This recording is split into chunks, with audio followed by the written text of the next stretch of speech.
प्रियंका शंखनाथ प्रस्तुत सल्ला डॉक्टरांचा या कार्यक्रमात आपलं स्वागत आहे। आयुर्वेदाने आरोग्य जपण्यासाठी जीवनाचे आधारस्तंभ म्हणून आहार, निद्रा, ब्रह्मचर्य यांचे वर्णन केले आहे। आहार म्हणजे खाण्यापिण्याचे सर्व पदार्थ। आहार, विहार, पथ्य, व्यायाम आरोग्याचे महत्त्वाचे घटक आहेत। आहार आणि आरोग्य यांचा अनन्यसाधारण संबंध आहे। आरोग्य संघटनेने आरोग्य म्हणजे शारीरिक, मानसिक आणि सामाजिक स्वास्थ्याची पूर्णावस्था अशी व्याख्या केली आहे। यासाठीच आपला आहार हा उत्कृष्ट, योग्य, पोषण मूल्य युक्त असणे गरजेचे आहे। आज आपल्या सोबत आहेत आहार तज्ञ डॉक्टर सोनल कोलते। आपल्या दैनंदिन जीवनात आपलं आहार कसं असावं यासाठीची अधिक माहिती आपण डॉक्टर सोनल कोलते यांच्याकडून जाणून घेऊयात। नमस्कार मॅम, शंखनाथ प्रस्तुत सल्ला डॉक्टरांच्या कार्यक्रमात आपले खूप खूप स्वागत आहे। मॅम, माझा पहिला प्रश्न सर्वप्रथम तर आमच्या प्रेक्षकांना सांगा की डाएट म्हणजे नेमकं काय? डाएट म्हणजे आपल्या आहारात, दैनंदिन आहारात रोज carbohydrate, fat, protein, vitamins, minerals, पाणी म्हणजे या सर्व गोष्टी प्रॉपर प्रमाणात असायला हव्या रोजच्या जेवणात, त्याला म्हणतात डाएट। मोस्टली डाएट जेव्हा म्हटलं जातं तेव्हा लोकांना वाटतं की कमी खाणं किंवा फक्त फळं किंवा भाज्या खाणं, सॅलड खाणं, तो असा मुळीच होत नाही। बॅलन्स डाएट जेव्हा आपण खातो त्याला डाएट हे प्रॉपर नाव दिलेले आहे। अच्छा मॅम, मला सांगा की न्यूट्रिशन आपल्या दैनंदिन जीवनामध्ये किती महत्त्वाचं आहे? आपल्या शरीर रचनेमध्ये न्यूट्रिशनचं महत्त्व काय असतं ते सुद्धा सांगा। जितका श्वास महत्वाचा आहे तितकं न्यूट्रिशन महत्वाचं आहे। का? कारण आपलं शरीर जे बनतं ते जे आपण खातो त्यामुळे। जे तुम्ही खाल तसं तुमचं शरीर बनणार आणि हे नेहमी प्रत्येकाने लक्षात घ्यायला हवं। कारण लहान मुलं असतं ते मोठं मोठं मोठं होत जातं आणि एका स्टेजवर मग एका पीकवर येऊन म्हातारपण या सगळ्या अवस्था ज्या शरीराच्या प्राप्त होतात त्या फक्त आणि फक्त तुम्ही जे अन्न खात आहे त्या पद्धतीने ते शरीर तुमचं रिस्पॉन्ड करत असतं। म्हणून न्यूट्रिशन जितकं श्वास घेतो तितकंच महत्वाचं आहे। म्हणजे basic need of our existence is nutrition. अच्छा मॅम, मला सांगा की समतोल आहार म्हणजे नेमका कसा आहार? समतोल आहार म्हणजे आपल्या खाण्यामध्ये प्रत्येक ती वस्तू असायला हवी जी निसर्गाने आपल्याला दिलेली आहे खाण्यासाठी। जसे की भाज्या असायला पाहिजे सीजनल, अच्छा, फळ असायला हवी, पोळी, भाजी, वरण, भात, चटणी, कोशिंबिरी या सगळ्यांचा आपल्या शरीरात महत्वाची भूमिका प्रत्येक जण आपल्या शरीरात बजावत असतं, तर ते आपल्या ताटात असायला हवं। त्याला आम्ही बॅलन्स्ड आहार म्हणतो। अच्छा, महाराष्ट्रीयन आहार वेगळा असतो, गुजराती वेगळा असतो, किंवा सिंगापूरला मी गेली होती तर सिंगापूरचा वेगळा असेल कदाचित, पाकिस्तान किंवा युरोपियन कंट्रीचा प्रत्येकाचा स्वतःचा एक बेसिक आहार ठरलेला असतो आणि हा आहार त्यांच्या ऋतुमानानुसार आणि त्यांच्या आजूबाजूला असलेल्या आहाराच्या ज्या अवेलेबिलिटी आहे त्यानुसार असतो। तर तो त्यांच्या ताटात प्रॉपर पद्धतीने जेव्हा मांडला जातो आणि त्यामुळे तुमच्या शरीरात कुठलेही आजार होत नाही त्याला म्हणतात बॅलन्स्ड डाएट। अच्छा मॅम, माझा पुढचा प्रश्न, आपलं आरोग्य सुदृढ ठेवण्यासाठी योग्य आहार चुकीच्या वेळी घेऊ नये यासाठी आपण वेळेचं व्यवस्थापन कशा पद्धतीने करायला हवं ते सुद्धा आमच्या प्रेक्षकांना सांगा।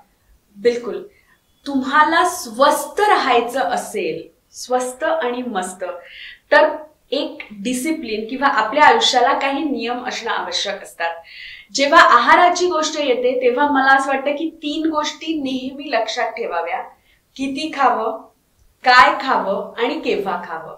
म्हणजे selection of food, quantity of food and timings of food, that is very much important. कारण तुम्ही रात्री 2 वाजता उठून झोमॅटोवरून ऑर्डर करून खाताय, त्याच्यामध्ये खूप सारा आईस्क्रीम किंवा स्वीट किंवा मिठाई आहेत जे की पूर्ण कार्बोहायड्रेट आहे, आणि रात्री तुमचं शरीर झोपेच्या स्टेजमध्ये जात आहे त्यावेळेला काही असे हॉर्मोन सिक्रेट होतात आहे की झोपलेल्या माणसाला साखर कमी होऊ नये म्हणून ते आपल्या शरीरात साखर सिक्रेट करतात आणि त्याच वेळेला तुम्ही इतकी सारी साखर त्याच्या पोटात पुन्हा टाकता, तर त्यामुळे शरीराचं बॅलन्सिंग आहे ते बिघडतं। म्हणून जेवणाच्या वेळा हा एक खूप महत्वाचा विषय आहे।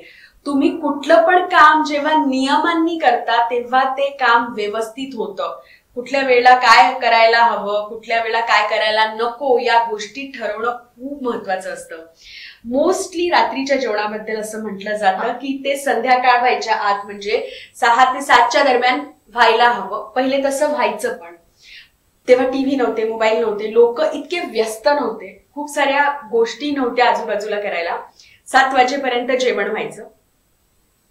7 वाजता जेवण झाल्यानंतर समजा 10 वाजेपर्यंत आपण झोपतोय, तर 7 ते 10 मध्ये आपलं जे जेवण आहे ते पूर्ण चावून, मिक्सरमध्ये जाऊन, पोटातून, स्मॉल इंटेस्टाईन कडून ते आपल्या मार्गी लागलेलं असतं. म्हणजे पूर्ण इसोफेगस, स्टमक, स्मॉल इंटेस्टाईन कडे अन्न पाठवून गेलेलं असतं.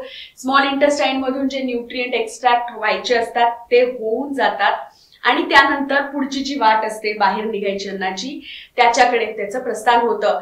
आणि सकाळी उठून मग आपण जेव्हा पाणी पितो तेव्हा तुमचं शरीर त्या पाण्याने तुमची जी डायजेस्टिव्ह सिस्टीम आहे, म्हणजे इसोफेगस, तुमचं तोंड, माउथ, इसोफेगस, स्टमक, याला फ्लश करतं. म्हणजे जे काही उरलेला भाग असेल अन्नाचा बिलकुल थोडासा, तो पण पूर्ण क्लीन होतो. म्हणजे एक प्रकारे तुमच्या डायजेस्टिव्ह सिस्टीमची क्लीनलीनेस होतं आणि तुम्ही खूप छान फील करता. जर तुम्ही हीच वेळ 7च्या ऐवजी 10 किंवा 11ची ठेवाल तर तुमच्या अन्नाला डायजेस्ट व्हायला वेळ मिळणार नाही. तुम्ही झोपायला जाल तेव्हा तुमचं अन्न डायजेस्टिव्ह सिस्टीम मध्येच असेल, म्हणजे इसोफेगस मध्ये असेल किंवा स्टमक मध्ये. झोपायला गेल्यानंतर सगळे सिस्टीम बिलकुल झोपतात आपल्यासोबत आणि मग त्या अन्नाला वाट मिळत नाही आणि कॉन्स्टिपेशन, ऍसिडिटी यासारख्या गोष्टी होतात. म्हणून जेवणाची वेळ पाळणं खूप महत्वाचं आहे. एखाद्या दुसऱ्या वेळेला महिन्यातून एखादी गडबड होत असेल, दॅट इज फाईन, पण 30 दिवस आहे किंवा 365 दिवस आहे वर्षाचे, तर ऍटलिस्ट 320 दिवस एकदम नियमित राहा. 20-25 दिवस वर्षाचे बिघडले तर चालते, पण बाकीचे दिवस जो नियम बांधलेला आहे त्या पद्धतीनेच वागा. ते खूप महत्वाचं आहे जर तुम्हाला सुदृढ आणि स्वस्थ राहायचं असेल तर. मग खरं तर तुम्ही वेळेचं व्यवस्थापन खूप सुंदर सांगितलं. माझा पुढचा प्रश्न, आजची तरुणाई ही फास्ट फूड आणि जंक फूडच्या प्रभावात जगणारी तरुणाई आहे आणि आज मोठ्या प्रमाणामध्ये ओबेसिटीचा धोका सुद्धा वाढताना दिसते आहे, तर याला आपण कशा पद्धतीने नियंत्रित करू शकतो? फास्ट फूड किंवा कुठलं पण फूड म्हणजे अन्न आपली बेसिक नीड आहे, त्याच्यामुळे जो आपलं पोषण करतो ते कधीच वाईट असू शकत नाही.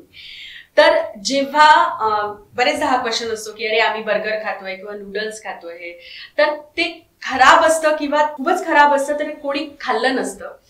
ते कमी खावं, त्याची फ्रिक्वेन्सी कमी असायला हवी, कधीतरी ते खावं, नेहमी नेहमी आपल्या आहारात असू देऊ नये. जितकं होईल तितकं घरचं नॉर्मल जेवण करावं, कारण हायजीन मेंटेन होते. बाहेरच्या खाण्यामध्ये तेवढी हायजीन मेंटेन होत नाही. कितीतरी दिवसांचं जेवण असतं, फ्रेश नसतं. घरचं कमी मसाल्यांचं आपला कंट्रोल असलेलं जेवण असतं आणि फ्रेश असतं. आपल्याला माहित असतात किती कॅलरीज जेवणामध्ये असतात. तर फास्ट फूड जास्त घेऊ नये. तेच पुन्हा किती घ्यावं, काय घ्यावं, सिलेक्शन ऑफ फूड कसं असावं याच्यावर नेहमी लक्षात ठेवायला हवं. आणि ओबेसिटी वाढते आहे. ओबेसिटी, लठ्ठपणा हा तसा पण थोडा इंडियन्स मध्ये असल्यामुळे आपल्याकडे डायबिटीज, कोलेस्ट्रॉल वाढणं, थायरॉइड होणं हे आजकाल खूप साधं झालं. म्हणजे खूप कॅज्युअली लोक म्हणतात की अरे मी डायबिटिक आहे, तो काय म्हणजे प्रत्येकच घरात डायबिटीज आहे. पण डायबिटीज आहे हे म्हणणं आणि शरीराला तुमच्या किती त्याचा ताण होतोय हे तुम्हाला जाणवत पण नाही समोरून.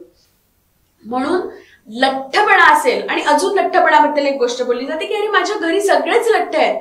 बिलकुल, लठ्ठपणा जेव्हा असतो तो हेरिडेटरी असतो, पण तुमच्या हातात प्रत्येक दिवशी, प्रत्येक वेळी एक चान्स असतो फिटनेसकडे किंवा हेल्थकडे जाण्याचा.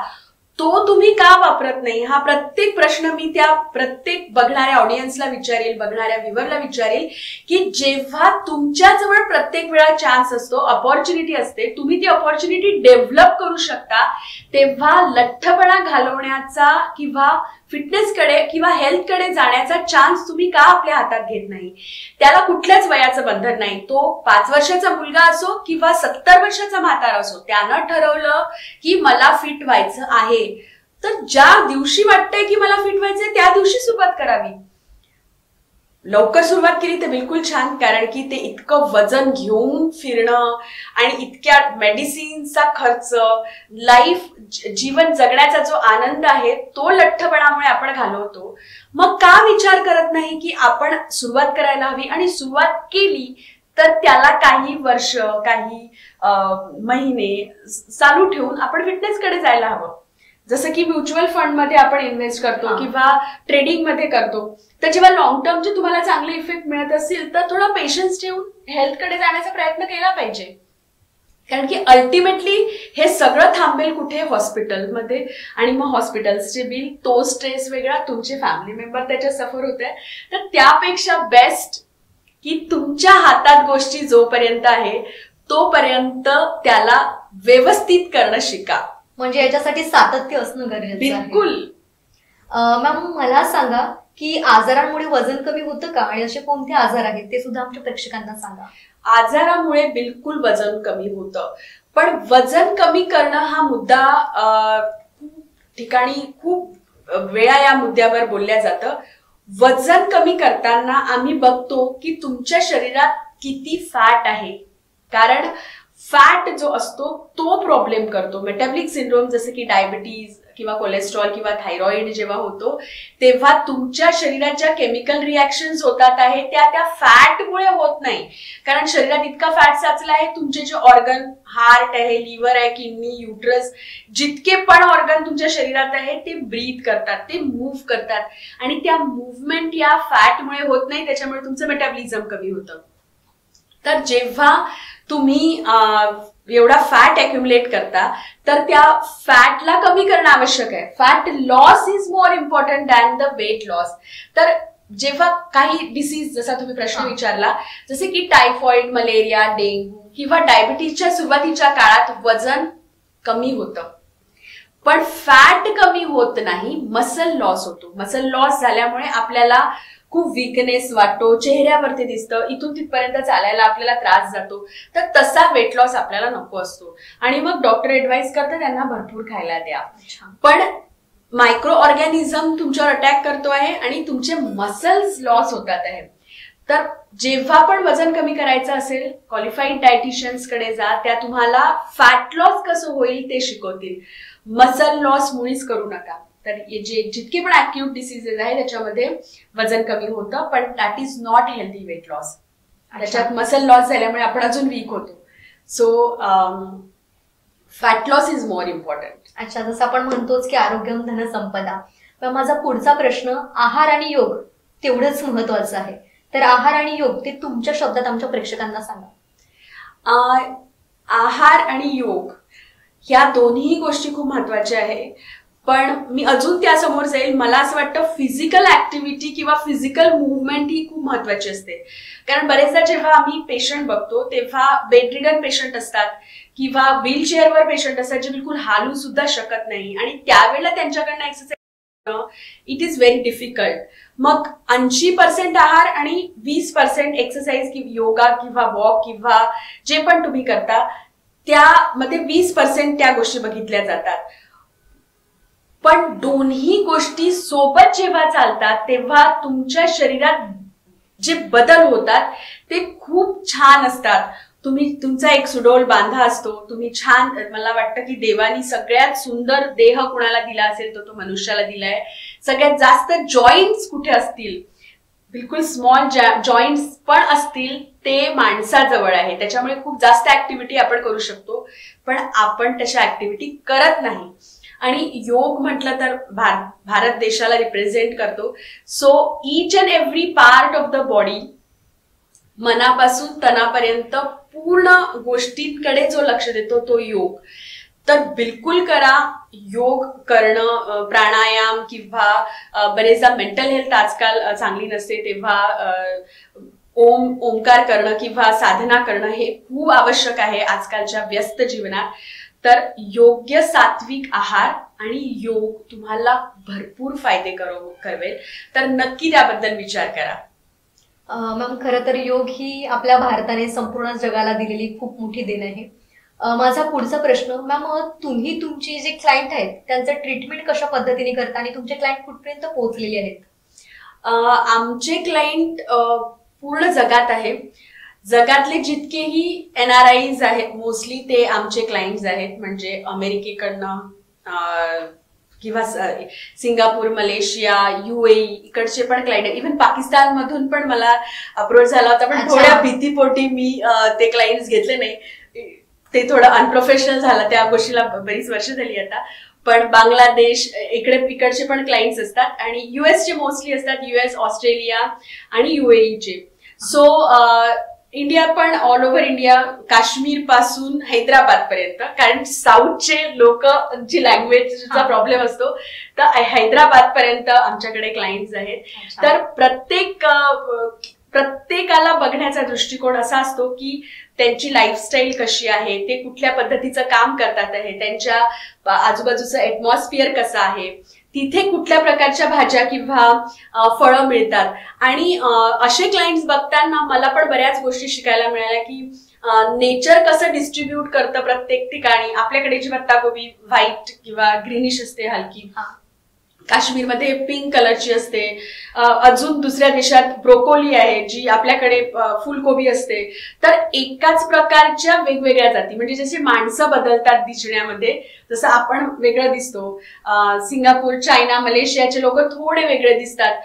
काश्मीरमध्ये गेलं तर काश्मीर आणि युरोपचे लोक बरेचसे एकसारखे दिसतात. जसं आपण बघितलं की जपानमध्ये पोमॅटो नावाचं एक आहे, जसं पोटॅटो आणि टोमॅटो यांचं मिळून ते बनलेलं मिश्रण, त्याला पोमॅटो म्हटलं जातं.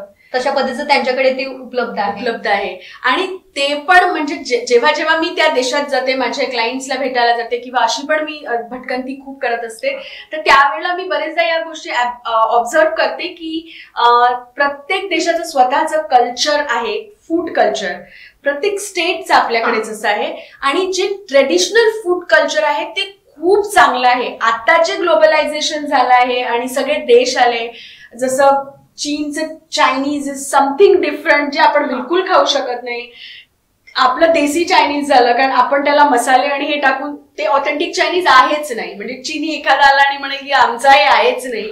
तर अशा प्रकारचं ते झालंय. मिक्सिंग किंवा हायब्रिड खूप होत आहे फूडमध्ये, जे की मोस्टली आयुर्वेदामध्ये त्याला तितकं स्कोप पहिले दिला नव्हता. आणि आज पण आयुर्वेदा डाएट जे असतात त्याच्यामध्ये ते त्याला म्हणतात की mixing of the food is not good. कारण आपल्या शरीरात जेव्हा ते जातं की हे पण खातोय, ते पण खातोय, किंवा या वेळेला दही सपोज दह्याबद्दल खूप छान वर्णन आयुर्वेदामध्ये केलंय की दही जे आहे ते दुपारी खाल्लं पाहिजे, पनीर जे आहे ते सकाळी आणि दुपारी, आणि दूध जे आहे ते रात्री घेतलं पाहिजे, दही रात्री घेऊ नये. सो जे पण त्याच्या मागे त्यांचं सायन्स असेल. सो प्रत्येक आहाराबद्दल अष्टांग हृदय नावाचं आयुर्वेदाचं खूप छान पुस्तक आहे. मी होमिओपॅथिक डॉक्टर आहे, पण मी डाएटसाठी ते पुस्तक वाचलं होतं.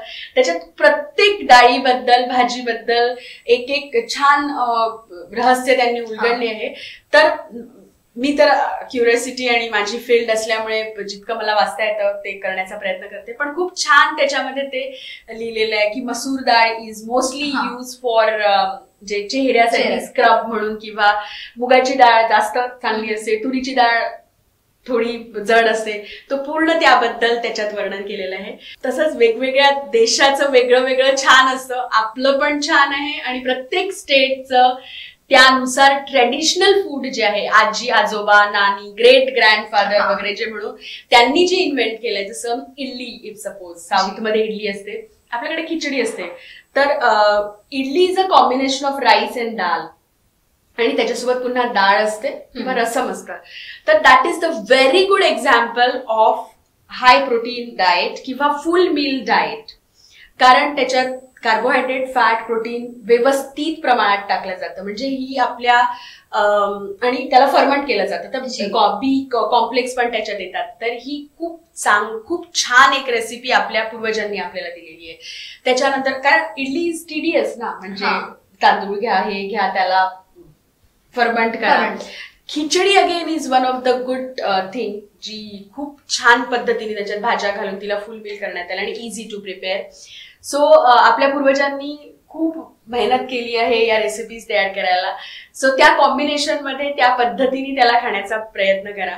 आणि जितकं साधं, सोपं आणि सरळ राहील जेवणाबाबत, तितकं ते तुम्हाला जास्त आरोग्य देईल. अच्छा डॉक्टर, पौष्टिक आहाराबद्दल आमच्या प्रेक्षकांना काय टिप्स देणार?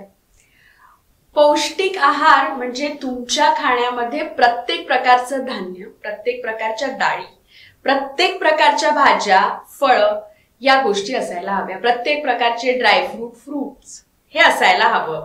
असं मी यासाठी म्हणतेय कारण की आपल्याकडे वरण भात भाजी पोळी खाण्याची पद्धत असते. ऑलमोस्ट आपल्या इंडियामध्ये अशाच पद्धतीने लोक खातात. तर आता पोळी ही गव्हाचीच असली पाहिजे असं कुठेही लिहिलं नाही. आपल्याकडे ज्वारी, बाजरी, नाचणी, भगर, राजगिरा अशा एन नंबर ऑफ धान्य खूप आहे आपल्या देशामध्ये. तर त्याला पहिले वापरल्या जायचं. ज्वारी खूप बरेचदा महाराष्ट्रात वापरल्या जायची, बाजरा राजस्थान गुजरातमध्ये वापरल्या जातो, नाचणी साऊथ मध्ये वापरल्या जाते. तर ह्यांची पण काही दिवस असतात, जसे ज्वारी उन्हाळ्यात असते, बाजरी थंडीत आता वापरली जाते. तर त्या पद्धतीने समजा आपण आपल्या खाण्यामध्ये त्याला डेव्हलप केलं. समजा नाही जमत आहे ज्वारीची भाकर, आंबील घ्या. पहिले लोक घ्यायचे, आता आपण विसरलो. तर या ट्रेडिशनल गोष्टी समजा आपल्या खाण्यात राहिल्या. ट्रेडिशनल म्हणण्यापेक्षा व्हेरायटी ऑफ गोष्टी आपल्या खाण्यात राहिल्या. पुन्हा वरण म्हटलं की तुरीचीच डाळ येते. हो, कधी कोणी मुगाची किंवा मसूर, चना छोले आपले आहेच नाही, ते पंजाबी लोकांचे. मोस्टली महाराष्ट्रीयन लोक चना आणि छोले खात नाही. छोले ठीक आहे, पण राजमा पंजाबी लोक खातात मला असं वाटते. आता खायला लागले, पण राजमा वगैरे आवडत नाही विशेष महाराष्ट्रीयन लोकांना. तर तसं फूड कल्चर मिक्स व्हायला हवं ज्या सिंगल फॉर्म मध्ये, की ठीक आहे पंजाब मधून येतोय हे, साऊथ मधून हे येतोय, तर एखाद्या वेळेला आपण पण ते खाऊन बघायला हवं. तर हे समजा आपल्या थाळीत रोज बदलत आहे, किंवा आठवड्यात 2 दिवस ज्वारीची भाकर, 2 दिवस नाचणीची, अशा पद्धतीने आपण त्याला इन्क्लूड करत आहे, तर त्याला मी पौष्टिक आहार म्हणेल. कारण चांगल्या गोष्टी आपल्या शरीरात जातात आहे. Same with oil. हा प्रश्न मला अतोनात पद्धतीने कोणी विचारतं की ऑलिव्ह ऑइल वापरावं का, कारण ते इतकं महाग असतं आणि खूप ऑलिव्ह ऑइल खूप छान असतं वगैरे वगैरे लोक म्हणतात. माझ्या मते जितके पण ऑइल आपल्या देशात वापरले जातात ते सगळे व्हेजिटेबल सोर्स मधून असतात. सीड्स किंवा व्हेजिटेबल्स किंवा याच्यामधून. ते सगळे ऑइल कोलेस्ट्रॉल फ्री असतात. उगाच त्या झाकणावर बॉटलवर लिहितात cholesterol free, that is all commercial stunt. जे पण अॅनिमल सोर्सेस ऑफ ऑइल आहे, जसं की फिश ऑइल फॉर एक्झाम्पल, ते कोलेस्ट्रॉल, त्याच्यात कोलेस्ट्रॉल असतं. आणि पण आपल्या देशात मोस्टली व्हेजिटेरियन और व्हेजिटेबल ऑइल आपण वापरतो. सोया किंवा राईस ब्रान किंवा मूंगफली वगैरे वाला ऑइल. तर प्रत्येक ऑइल खूप छान असतं, फक्त त्याला क्वांटिटीमध्ये वापरा. या महिन्यात समजा सोयाबीन वापरलं आहे, तर पुढच्या महिन्यात राईस ब्रान वापरा, त्याच्या पुढच्या महिन्यात सनफ्लावर, किंवा आपण कोशिंबीर करतोय त्याच्यावर जो फोडणी देतो आहे ती ऑलिव्ह ऑइलची घाला किंवा सनफ्लावरची घाला, किंवा मग भाजी दुसऱ्या याची करा. तर 2 ऑइल एका वेळेला. पण mixing of oil is not recommended. आणि ऑइलची क्वांटिटीकडे लक्ष द्या. 20 to 25 ml per day for 1 person is enough. म्हणजे 700 ते 750 किंवा जास्तीत जास्त 1 लिटर पर्यंतच तेल प्रत्येकाने वापरायला हवं. अच्छा. तर या गोष्टी समजा लक्षात ठेवल्या तर तुम्हाला एक लॉंग लाईफ मिळते विथ डिसीज फ्री एक लाईफ आपण म्हणू शकतो. नक्कीच मॅम, खरं तर खूप सुंदर अशा टिप्स आमच्या प्रेक्षकांना तुम्ही सांगितलं आणि सल्ला डॉक्टर या कार्यक्रमात आलात त्याबद्दल आपले खूप खूप आभार. आणि मला इथे ऍज अ गेस्ट म्हणून बोलवलं म्हणून शंकरनाथ न्यूज चॅनलचे मी आभारी आहे. आणि खूप छान प्रियंका सोबत बोललं झालं, त्याबद्दल पण मी त्याचा धन्यवाद करते. थँक्यू. आता वेळ झाली आहे इथेच थांबण्याची. पुन्हा भेटूयात पुढील सत्रात. तोवर बघत राहा शंखनाद आवाज सत्याचा. नमस्कार. Saudi Magic Paste for your home. Add the paste to the pan. Just add water and add the chicken. Your delicious chicken curry is ready. Saudi Magic Paste, the easiest way to make veg and non-veg.